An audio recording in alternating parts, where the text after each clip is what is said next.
我哋一齊通過一個短片去了解我哋今日兩位當事人啦。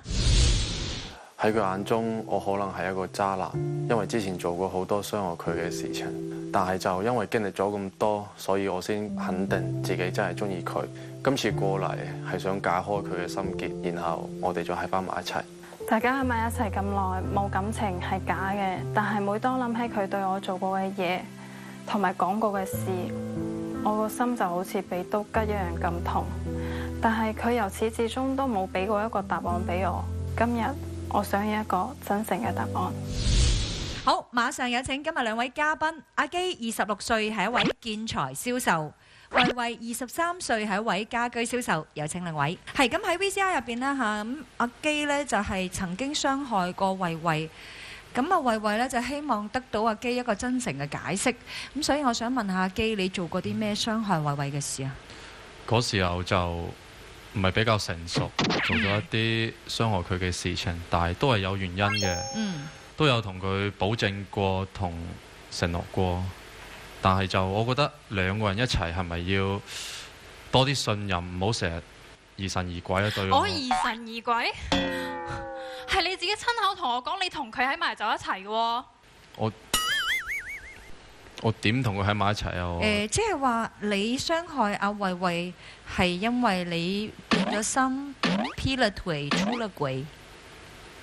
嗰時唔係咁嘅，嗰時係我同佢嗌交，然後想揾一個藉口，想大家和平分手。嗰時候就同個女同事出差，然後同佢關係比較好嘅，就叫佢扮我女朋友嚟同佢分手咯。啊？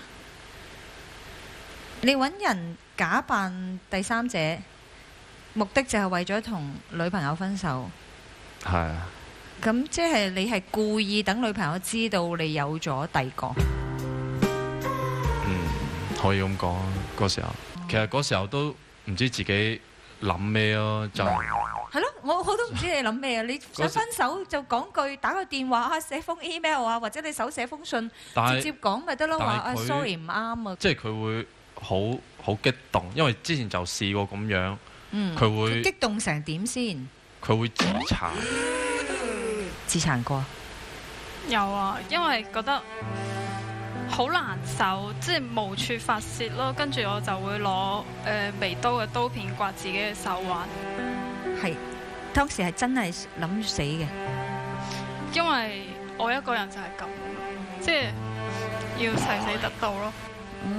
咁你嗰時候 feel 唔 feel 到佢想同你分手啊？其實嗰個時間，其實嗰陣時佢呢就同佢個所謂之嘅女同事啦，出去出差啦，然之後發埋晒嗰啲好親密嘅朋友圈咯，就有攬啊，黐得好埋啊，仲要屏蔽我咯。屏蔽我之餘，仲要係佢同事話俾我知，我先知有那麼一回事。即係佢係分咗組，跟住你睇唔到，但係佢同事睇到就同你報料。係嗰啲相就係我叫嗰個女同事即係專登咁樣影嘅，但係嗰時候就唔知自己點諗，即係你唔係諗住分手嘅咩？你係想要公告俾佢聽噶嘛？係嘛？但係就驚佢會即係嗰時候自己其實都好亂，都唔知點諗，就都有同佢解釋過，其實嗰個只不過係一個關係比較好嘅女同事，冇任何關係，當佢妹咁。阿妹喺520嗰日發5蚊2紅包喎，520係咩日子啊？咁敏感嘅日子喎，仲要用我共同戶口發俾你嗰個同事啊！我仲以為你良心發現發俾我啊！咁嗰時候大家一班同事出去食飯，咁大家講笑，佢哋攞手機嚟發啫。究竟呢個所謂嘅第三者係真嘅定假㗎？基假，不可信咯，太過分。5蚊2啫，代表到啲咩呢？因為佢嘅數字係代表，即係喺我哋通常嘅概念入邊呢，喺一個特定嘅日子發一啲特別意義嘅數字係有特殊嘅含義嘅。咁係咪我出去買樣嘢，咁佢咁啱5蚊2，咁係咪又有特別嘅意思呢？但係你嘅女朋友唔信你係鐵打嘅事實嚟㗎。咁所以就係想佢多啲信任我咯。你點解你當時咪要分手，又要佢多啲信任你？即係你做啲嘢好前後矛盾喎。咁你發現咗佢嘅親密合照之後，你點樣？然之後我覺得好難接受，嗯然之後我就執嘢走。誒，你嘅目標達成咗咯咁但係嗰時候即係佢情緒特別激動，嗯又好夜啊！嗰時候又準備落雨，我就驚佢自己一個人攞住咁多嘢。當時我唔知佢咁夜佢去得邊先冷靜，大家冷靜一下。然後嗰晚都有同佢，即係都有同佢講翻成件事嘅來龍去脈。嗰晚佢都有即係翻翻我住嗰度。即係追翻佢轉頭啦。咁你又唔信佢，但係佢一追你又翻返嚟。當時我執嘢走啊嘛，係然之後佢就即刻馬上滴落嚟追住我，一箍住我，同我講話：你唔好走啦，你唔好走啦咁。跟住仲發毒誓同我講話：我冇啊，我冇做過呢啲嘢，我以後都唔做啦，你同我翻去啦，好唔好啊？咁跟住我心軟咯，因為中意一個人，而且佢都發毒誓話以後唔會咁啦，咁咪跟佢翻去咯。二嚟我喺廣州呢邊又冇咩親戚啦，咁安全問題都跟咗佢當晚翻之去。後係兩個人之後又好翻啦，係咪啊？係啊，之後我都有同佢解釋過，大家冷靜咗之後就一齊翻咯。係啊，係一齊翻啊！好唔到2個月啫。我帶條女過嚟我身邊，仲要着埋情侶裝啊！咩情侶裝係咩回事啊？嗰時候係咁嘅，即係同翻佢一齊。嗰時候呢，佢打電話同我講話：喂，今晚出嚟食飯啊，有幾個朋友啊，咁作為女朋友，咁肯定着咁靚，得咁靚，個妝有幾靚咁靚啦，係咪？搞掂晒啦，1個鐘啦，打電話唔聽喎。過咗幾分鐘之後，帶住條女，着住情侶裝出現喺我面前。你嘅意思係話佢打電話約你出嚟食飯，然之後突然間佢又帶住一個女嘅，着住情侶裝出現喺你面前，係。點回事啊？然之後我問你，你仲唔出聲？咁你呢？你打人喎你？等陣先，呢個情節發展得好快，我想問下嗰個女嘅係咩人啊？嗰個女係之前係唔認識嘅，只不唔過係同你係咩關係嗬？請你唔好迴避。朋友啦。朋友着住情侶裝。我問你，你仲唔出聲喎？你係咁你都唔使喐手打人㗎。唔係你係特登帶佢出嚟㗎？我想問，仲係因為你係單獨兩個，即係你哋兩個一嗰時候齊出現㗎嘛？係嘛？一齊出現嘅。係咯，你當時諗緊咩？你想做咩啊？嗰時候係同佢一齊翻之後，但係成日都會因為啲小問題去嘈交，所以我啲朋友就見我情緒咁低落，想開解我，就成日約我出去食飯啊、飲酒咁。嗰時候就係咁樣識嗰個女嘅，覺得佢都幾了解我，所以嗰時候係想同個女仔一齊。追翻佢和好翻之後2個月，你又有新嘅戀情。但係嗰一段時間係成日嘈交。因為你哋之間冇咗信任啊嘛。好啦，咁即係一計不成又生一計，我感覺即係你又帶住個女仔去佢面前示威，咁打人係點樣回事啊？嗰日呢，佢同個女仔着住情侶裝出現喺我面前，然之後我問佢咩回事啦，佢就唔出聲喎。然之後個女仔同我講話，其實呢，阿基唔愛你嘅，只不過係因為可憐你一個人喺廣州，先俾你喺佢屋企住。你識做啲執嘢走啦咁。你打佢之後佢點啊？佢可以好犀利咁企喺度，唔出聲，唔回答㗎。即係好似自己唔在場或者唔係當事人咁，你當時睇到呢一幕，你心入邊點諗？呆咗咯，我都唔知點，等佢哋自己兩個解決咯。呆咗，唔知點等佢哋兩個解決。OK，我見佢咁，哇，犀利啦！嗱，佢解決咗啦，打咗人一巴。想好嚟好去啫，咁即係你都唔使咁咁樣啊嘛然之，大庭廣眾，咁你大庭廣眾帶個人嚟刺激女朋友，咁想好嚟好去啫，大家三口六面講清楚。咁我就覺得得咯，咁我執嘢走咯，然之後我就執嘢走啦。第二度離開啦。今次走得成唔成功啊？幾成功啊？係咯，即係今次冇追你啦。已經冇噶啦。咁人哋有哦新歡啊嘛，攬住噶啦，係咪先？你嘅願望成真啦。跟住就同咗個女仔一齊咯，但係有時候都會掛住佢嘅。幾時開始掛住佢？同個女仔之後，一個月左右啦。平時同佢一齊嘅時候，都係維維照顧我嘅。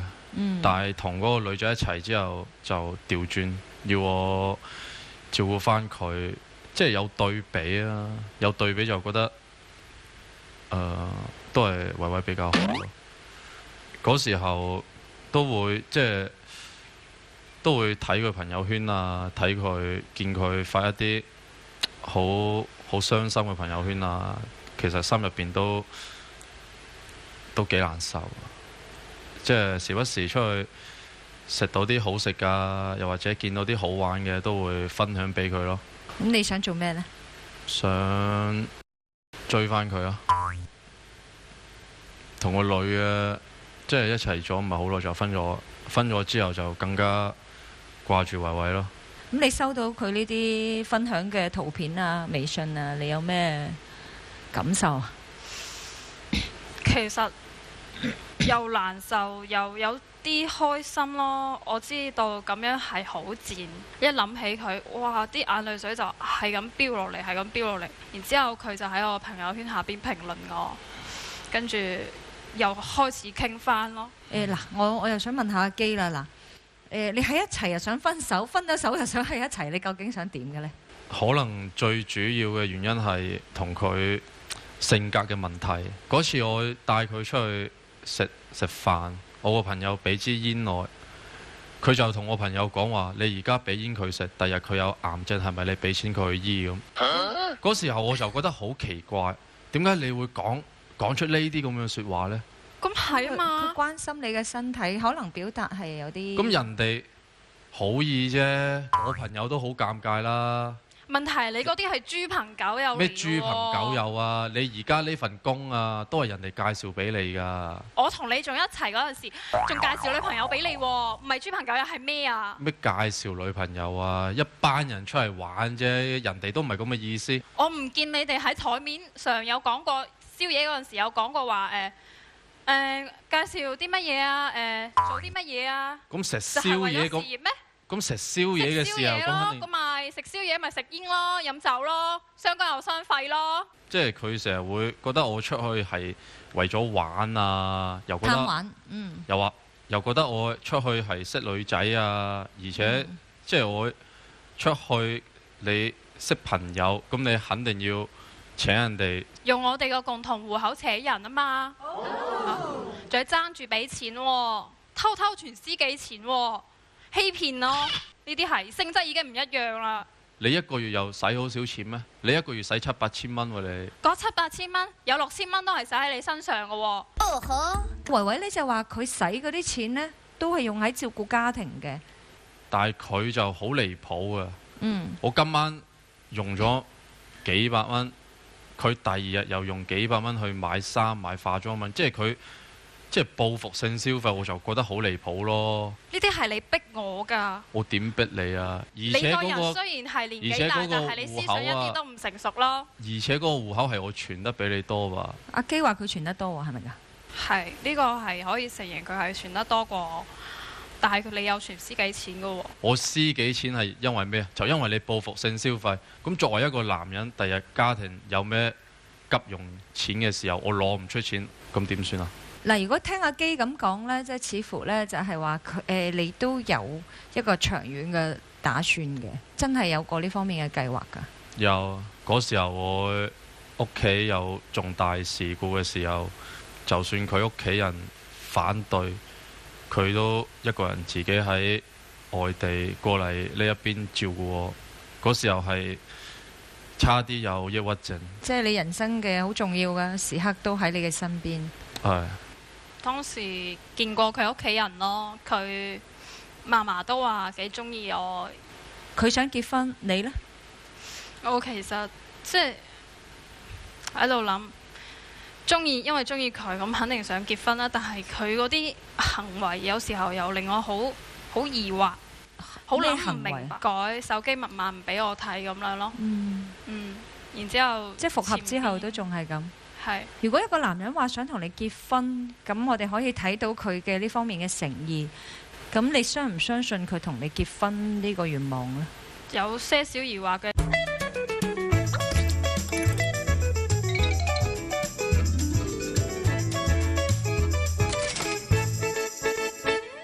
有些少疑惑嘅，仲有一個原因就係佢屋企就係拆遷啊嘛。咁我就覺得你而家先嚟同我講結婚之前唔見你講，咁你到底係咪想同我結婚，然之後分多一層樓咁樣咯？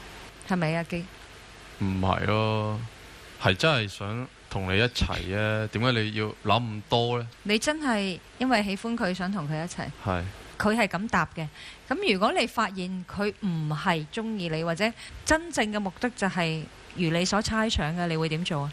我之前表姐都有同我講話，就算係最壞嘅結果啦，係離婚嘅話，到時候都可以分到一層樓，因為喺佢最困難嘅時候，我係冇人冇物跟到你嚟呢度，跟住到而家為止一無所有，我都唔知點同父母交代。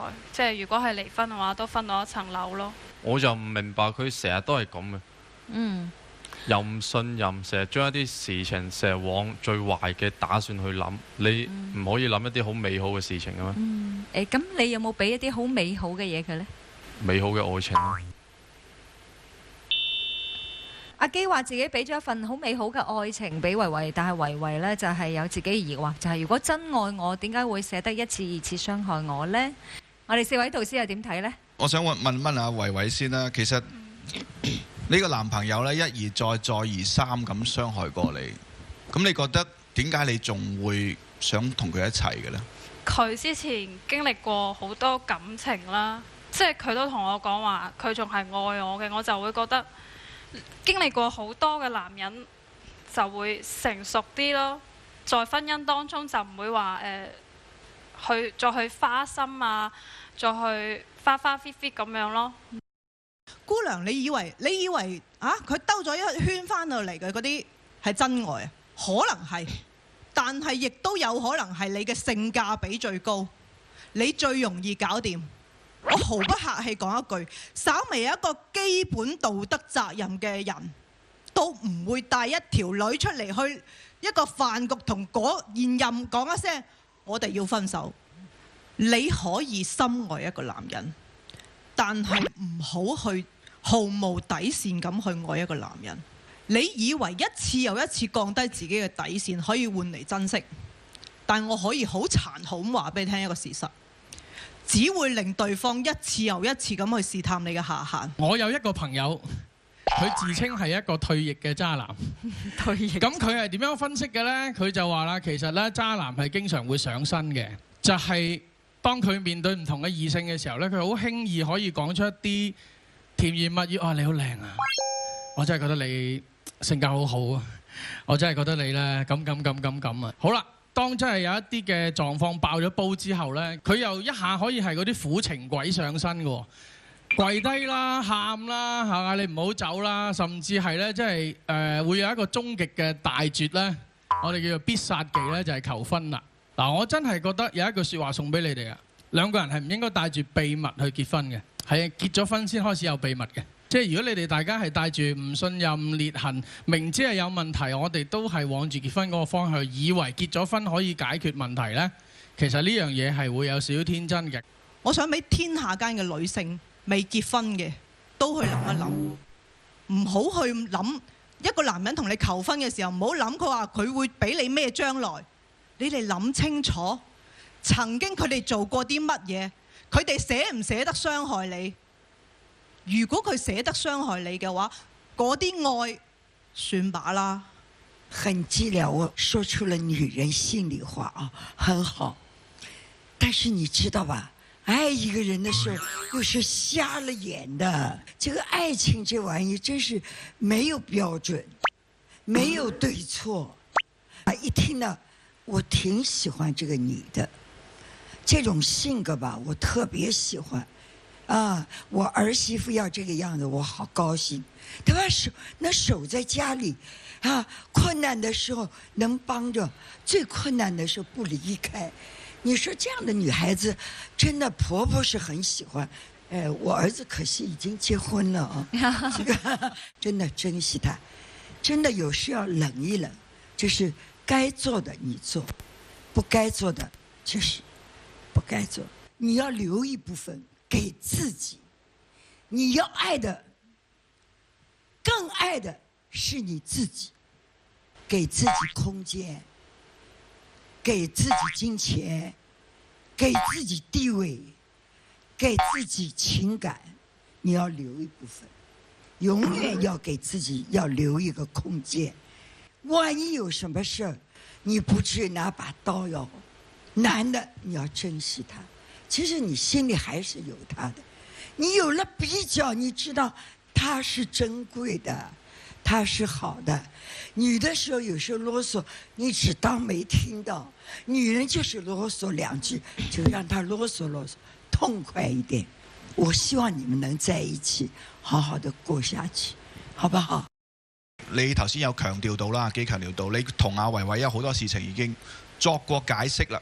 其實解釋唔代表道歉嘅，我希望大家要搞清楚，解釋同道歉係兩件事嚟嘅。所以其實你要正式咁同佢去做道歉，正式咁去求得佢嘅原諒，呢個先係可以化解你哋過去嘅問題嘅一個比較好嘅方式，而唔係話我解釋咗，我有理由。我好想問就係即係你平時會唔會都有人追下你，會俾到一啲不安全感俾佢嘅呢？都會有咯。我依家覺得好似係佢好似食硬你咁喎，你令佢覺得太穩陣啦，你令佢覺得太容易搞掂啦，所以你試下，亦都真係去試下接觸下其他男仔，等佢緊張下啦。嗱，呢個唔係揾第二個人激佢嗰個概念㗎嚇，你係真係可以去嘗試接觸下，因為據我依家嘅判斷，佢好可能只係你人生當中好重要嘅一課。記住一句話啦嚇，即係對海王心軟，就係對自己殘忍。咁啊，兩位聽完我哋嘅4位導師嘅建議同埋分析之後，你可能會有新嘅諗法，或者係會更堅定一啲自己嘅堅持。咁究竟你哋兩位點樣選擇呢？喺選擇之前，我想請你哋對對方講一啲心裏話。維維，之前係我唔夠成熟，但係經歷咗咁多之後，我好確認自己嘅心意，希望你可以翻返嚟。我會好擔心你一個人喺出面。當你同個女仔着住情侶裝喺我面前嘅時候，我個心好似俾刀刮咁，好痛，好痛，好痛。你可唔可以應承我，以後都唔好再咁啦？咁兩位最終係選擇重新開始，定係結束呢段感情呢？咁就佢哋先知道啦。咁而家呢，請兩位呢係離場，認真思考，慎重選擇。有請。喺呢一度呢，亦都要講明啦。咁我哋兩位嘉賓嘅選擇呢，並唔代表佢哋嘅最終決定嚇，因為人生呢係有好多個明天嘅。明天邊個知道呢？咁但係我哋知道嘅就係呢，如果你需要我哋幫助，我哋一定會幫你嘅。記住，我哋唯一嘅官方報名熱線係0206124248，打俾我哋，等我哋幫你。咁又或者咧，可以通過掃描屏幕下方嘅二維碼咧，去揾到我哋報名參加節目。紅燈停，綠燈行，愛情紅綠燈，究竟佢哋嘅愛情行唔行得到呢？兩位請選擇3、2、1。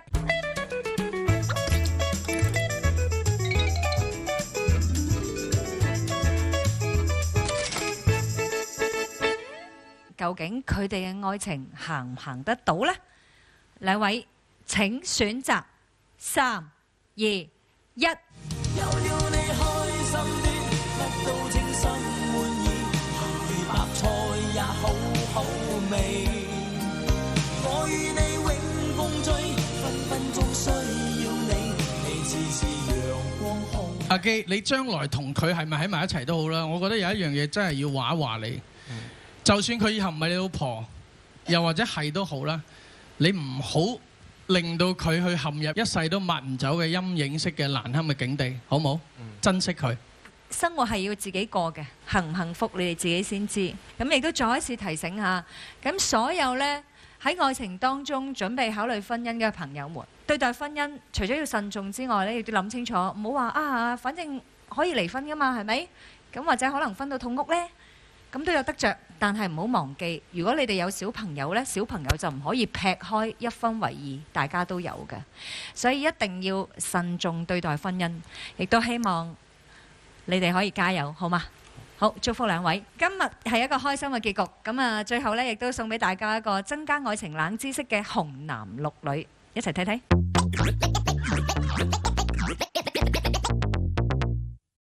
靚女啊，我同你講啊，尋晚我發夢夢到我同女神拖手仔，仲攬埋一齊添啊！咁你有冇發現今日自己健康咗少少啊？真係喎，點解嘅？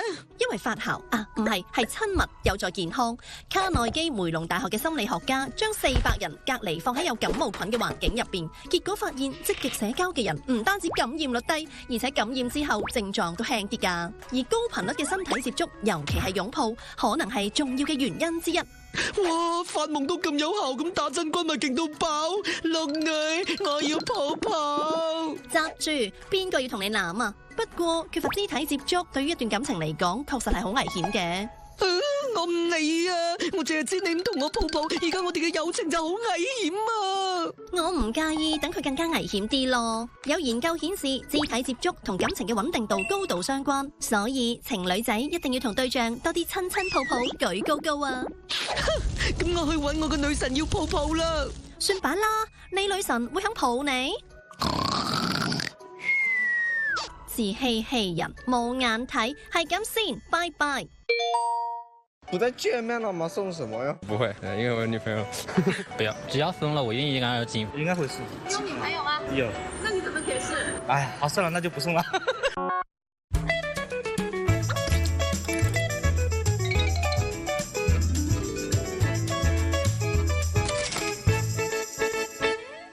佢節儉非常。第一次到覺去吃了一個7塊錢的腸粉，一心只想做網紅。他一整天在家看劇刷抖音，我沒看到他任何努力。這也是一種學習方式。學習各種事。我跟你一樣不安分。你現在把2個老虎養在一起，你死定了。豈有此理！特別後悔遇到你。2月16號晚上10點20分，敬請收睇《慳錢男友嘅網紅夢》。